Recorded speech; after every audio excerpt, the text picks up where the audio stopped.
ठाण्यामधले एक सोकॉर्ड असतील किंवा फार मोठे नेते जितेंद्रजी आव्हाड साहेब, आमची त्यांची ओळख आहे, त्यांना माहिती आहे भाऊसाहेब आंधळकर कोण आहे.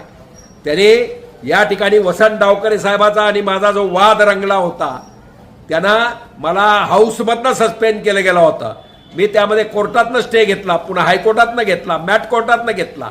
त्यावेळेला हेच जितेंद्र आव्हाड साहेब एक सीडी, त्या वसंत डावकरे साहेब आहे, स्वर्गीय वसंत डावकरे साहेबाची एक सीडी आणि त्यांचं काय माहिती आहे बाकीची इतर का, तर मी वसंत डावकरेच्या विरोधात म्हणून ट्रायडन हॉटेलमध्ये माझी भेट घेऊन ह्याच महोदयांनी मला बरीच काही माहिती वसंत डावकरे साहेबाच्या विरोधातली पुरवलेली होती. जितेंद्र आव्हाड साहेब आठवत असेल आपल्याला. आणि तुम्ही काल या ठिकाणी तुमचे पोलीस म्हणता, तुमचे काय नोकरदार आहे का पोलीस? जिथं तुमच्याकडले पोलीस आहेत म्हणे आमचे पोलीस. अहो, तुम्ही ज्या पोलिसाच्या संरक्षणाखाली या ठिकाणी वावरता, तुमच्या जीवाला कुठं धोका होऊ नये, तुमच्यावर कधी ब्लेम कसला येऊ नये म्हणून पोलीस खातं काळजी घेतं. आणि काल तुम्ही जी पत्रकार परिषद, तुम्ही जे अखान तांडव केलेलं आहे या संतोषजी देशमुख यांच्या खुनाच्या मर्डरच्या केसमध्ये, आधी शिक्षा होणं गरजेचं आहे, त्या ठिकाणी सगळे आरोपी अटक होणं गरजेचं आहे. असं असताना तुम्ही ह्याला आरोपी करा, त्याला राजीनामा घ्या, त्याला पालकमंत्री, हे तुमचा धंदा झाला तुमचा. पण इथं पोलिसशी निगडीत फक्त गुन्हा आहे, गुन्ह्यातले आरोपी आहे, चार्जशीट आहे आणि त्यांना फाशी देणं या पद्धतीनं होईल असं त्या ठिकाणी पुरावे जमा करणं काम आहे. काल का काय तुम्ही या ठिकाणी SB म्हणजे स्पेशल ब्रँच, तुम्हाला सगळं माहिती आहे, पण मुद्दाम तुम्हाला पब्लिसिटीचे हाऊस जास्त लागलेले आहे.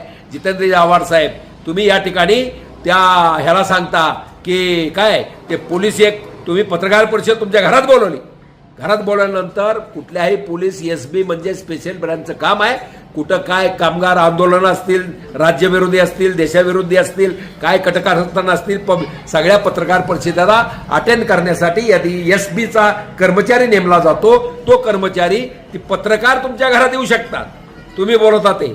मग तो जो SBचा कर्मचारी त्याचं कर्तव्य त्याचं पालन करत असताना तो तुमच्या त्या ठिकाणी आला, त्यानं तुमच्यामध्ये काय झालं तुम्ही धडधाकट त्याला सांगता, तिथं तो काय PI किंवा SP आल्याशिवाय ह्याला बसवून ठेवा, ह्याला सोडायचं नाही, म्हणजे इनलिगल डिटेक्शन त्या कर्मचाऱ्याचं तुम्ही करता, त्यांना अंगावर जाता धावून कर्तव्यावर असणाऱ्या.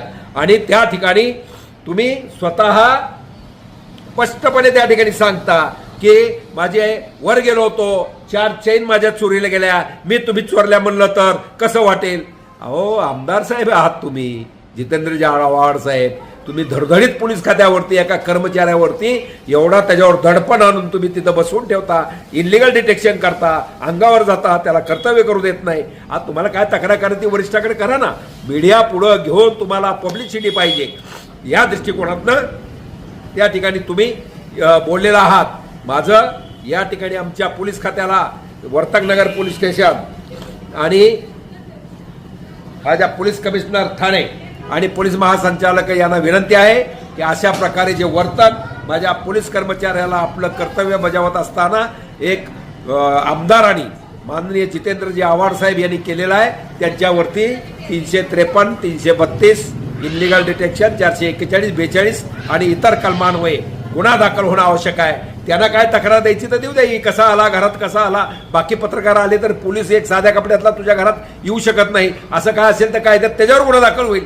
परंतु तुमच्यावरती गुन्हा दाखल होणं अतिशय गरजेचं आहे. जितेंद्रजी आव्हाड साहेब, आपण आम्हाला ओळखता, मी सांगितलं वसंत डावकरेचं मॅटर, त्यामध्ये आपण या ठिकाणी त्यांची काही माहिती, हात हेच काम केलं काय आयुष्यभर? कुठं काय भांडणं लागली, चेतलं पेटलं की त्या ठिकाणी उतरायचं आणि आपल्या सोयीचं कुठं काय असेल. वसंत डावकरे आमचे सुधा चव्हाण साहेब त्यावेळेला होते, आता ते इथं राहिले नाहीत, माझे वसंतरावजी डावकरे साहेब नाही, परंतु तुम्ही त्या ठिकाणी त्यांची इल्लिगल माहिती पुरवायचं काम या भाऊसाहेब आंधळकरांसाठी केलं आणि तुमचा स्वतःचा स्वार्थ साधण्याचा त्याही वेळेला तुम्ही प्रयत्न केला. असाच प्रयत्न आत्ताही चालू आहे. आणि त्याच वेळेला आत्ता तुम्ही म्हटलं परवा की धनंजयजी मुंडे साहेबांनी माझ्या मतदारसंघात येऊन माझ्या विरुद्ध प्रचार केला म्हणून मी इकडे आलो. याचा अर्थच तुमची जी दुश्मनी आहे ती मर्डरमध्ये तुम्हाला दुसऱ्याचं काय म्हणतात, कुणाला चावायचं इच्छू चावला तर त्याला चावल, त्याच्या ह्याला चावल, ही परिस्थिती तुमची आहे.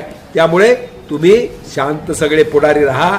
या ठिकाणी सगळे आरोपी एकत्र राहायला काय व्हायचं ते अजून कोणी निष्पन्न होतील त्यांना तपास योग्य रीतीनं करू द्या, ती कडी जुळवू द्या, जेणेकरून फास्ट ट्रॅक कोर्टामध्ये ही केस चालवून या ठिकाणी स्वर्गीय संतोषजी देशमुख यांच्या कुटुंबियाला न्याय मिळेल आणि त्यांच्या आत्म्याला शांती लिभेल. असं या ठिकाणी फास्ट ट्रॅक कोर्टामध्ये जे आरोपी निष्पन्न होतील कुणीही त्याला फाशीची शिक्षा कशी होईल या पद्धतीनं तुम्ही सहकार्य केलं पाहिजे. तुमची तोंडं थोडे दिवस बंद करा अशी आमची एक माजी पोलीस अधिकारी या नात्याने विनंती आहे. जय हिंद, जय महाराष्ट्र. आणि ह्या आमदाराने जे माझ्या पोलीस कर्मचाऱ्यावरती जे हे केलेलं आहे आणि तुम्ही जर आता दाखल हे केलं नाही तर आम्हाला मुंबई हायकोर्टामध्ये सेवानिवृत्त पोलीस कल्याणकारी असोसिएशन महाराष्ट्र राज्य याच्या माध्यमातून आम्ही याचिका PIL याचिका दाखल करू. जय हिंद, जय महाराष्ट्र.